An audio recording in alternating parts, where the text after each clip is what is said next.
यह वीडियो आप सभी के लिए बहुत ही महत्वपूर्ण होने वाली है क्योंकि इस वीडियो में हम लोग सीखने वाले हैं कि सिंपल ब्याज को किस तरह से निकाला जाता है। तो देखिए, ब्याज को निकालने से पहले सबसे पहले हमें यह समझ लेना होगा कि ब्याज कहते किसे हैं। तो देखिए, इसको हम एक उदाहरण के साथ समझते हैं।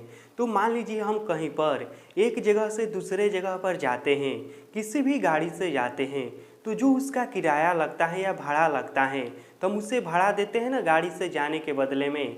या फिर मान लीजिए हम अपने घर से बाहर कहीं रूम लेकर रहते हैं या फिर फ्लाइट लेकर रहते हैं, तो उस रूम का या फिर फ्लाइट का जो किराया देते हैं तो एक तरह से पैसा देते हैं ना, उसका रूम हम यूज करते हैं तो उसके रूम को यूज करने के बदले में हम उससे पैसा देते हैं। उसी तरह से मान लीजिए हम कहीं पर एक स्थान से दूसरे स्थान पर जाते हैं, तो जिस गाड़ी का हम यूज करते हैं उस गाड़ी को यूज करने के बदले में हम क्या करते हैं, जिसका गाड़ी रहता है उसे हम पैसा देते हैं। ठीक इसी तरह से ब्याज भी है। हम जब भी किसी से पैसा लेते हैं या फिर किसी को पैसा देते हैं तो उस पैसे को यूज करने के बदले में, या तो यदि हम पैसा किसी को देते हैं तो उससे उतना पैसा तो हम लेते ही, साथ में हम और पैसा लेते हैं।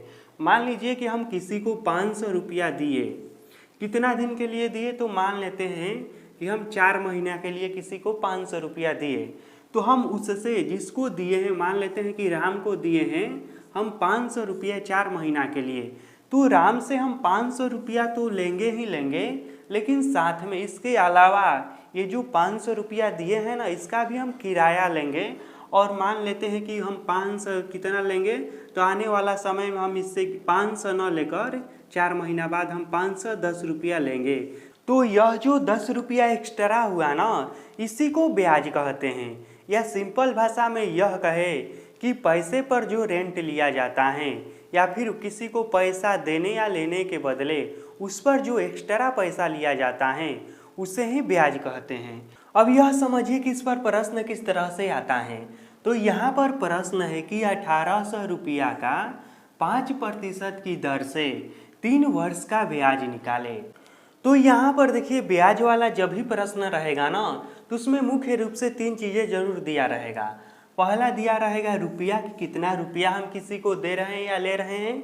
उसके बाद उसका दर दिया रहेगा, यानी कि रेट दिया रहेगा कि किस रेट पर हम उसे पैसा दे रहे हैं या फिर ले रहे हैं। और उसके बाद तीसरा समय दिया रहेगा। तो देखिए, साधारण ब्याज निकालने का फॉर्मूला होता है कि मूलधन गुणे दर गुणे समय बटा में 100। यहाँ पर समझिए मूलधन किसे कहते हैं, तो यहाँ पर जो मेन राशि है ना 1800 रुपया, यह हो गया मूलधन, दर हो गया यहाँ पर 5% और समय हो गया यहाँ पर 3 वर्ष। तो इन सभी को इस सूत्र पर हम रखेंगे तो ब्याज निकल कर आ जाएगा। तो हम रखते हैं, देखिए यहाँ पर मूलधन की जगह पर कितना रखना है, 1800 रखना है। उसके बाद दर कितना है, तो 5% है तो 5 लिखेंगे। समय कितना है, समय है 3 वर्ष, और इन सभी में भाग देना है हमें 100 से। अब जो जो कटेगा उसको कटा देना है। तो देखिए 2 जीरो से 2 जीरो कट गया, ऊपर में केवल बचा है देखिए 18 गुणे 5 गुणे 3। तो देखिए यहाँ पर हो जाएगा 18 और 5 90, और 90 में हम 3 से गुणा करेंगे तो यह हो जाएगा 9 का 27 और 1 जीरो, यह कितना हो गया, तो यह हो गया है 270। और यह क्या है, यह रुपया है। तो देखिए 1800 रुपया पर 5% की दर से 3 वर्ष का ब्याज कितना हुआ, तो यह हुआ 270 रुपया। तो इस तरह से ब्याज को हम बहुत ही आसानी से निकाल सकते हैं। और एक प्रश्न इस पर समझ लीजिए, इस प्रश्न में क्या अंतर होगा कि यहाँ पर 3 वर्ष के जगह पर माह दिया रहेगा, तो हम किस तरह से ब्याज निकालेंगे। अब देखिए यहाँ पर दूसरा प्रश्न है कि 2000 रुपया का 4% की दर से 3 माह का ब्याज निकालिए। तो यहाँ पर जो समय है यह माह में दिया है। तब आप यह समझ लीजिए कि जब समय माह में दिया रहेगा तो उसको हम किस तरह से निकालेंगे। तो देखिए सूत्र तो यही रहेगा, समय चाहे माह में दिया रहे या फिर वर्ष में दिया रहे। तो मूलधन क्या है, तो मूलधन है 2000 रुपया, तो हम इसके जगह पर लिखेंगे 2000। उसके बाद गुणा दर कितना है, तो दर है 4%, तो यहाँ पर हम लिखेंगे 4। उसके बाद गुणा समय कितना है, तो समय है 3, तो यहाँ पर हम लिखेंगे 3। लेकिन एक बात हमेशा याद रखिएगा, देखिए जब तक इस प्रश्न में न कहे कि मासिक दर से, तब तक यहाँ पर देखिए मासिक कहीं पर भी नहीं लिखा हुआ है। तो हम क्या करेंगे, सबसे पहले यहाँ पर 3 है ना, समय माह में है तो इसको हम वर्ष में बदलेंगे। तो एक वर्ष में कितना महीना होता है, तो एक वर्ष में होता है 12 महीना। तो हम क्या करेंगे, इसको वर्ष में बदलने के लिए इसमें हम 12 से भाग दे देंगे। ठीक, इतना क्लियर है ना। अब देखिए, और इन सभी के नीचे क्या करना है, हमें 100 से भाग देना है।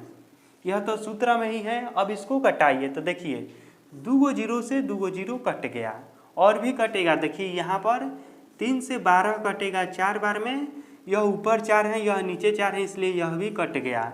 बचा क्या है, तो यहाँ पर देखिए बचा है केवल 20 रुपया, और यही हो गया इसका आंसर। तो 2000 रुपया का 4% की दर से 3 माह का ब्याज कितना होगा, तो यह होगा 20 रुपया।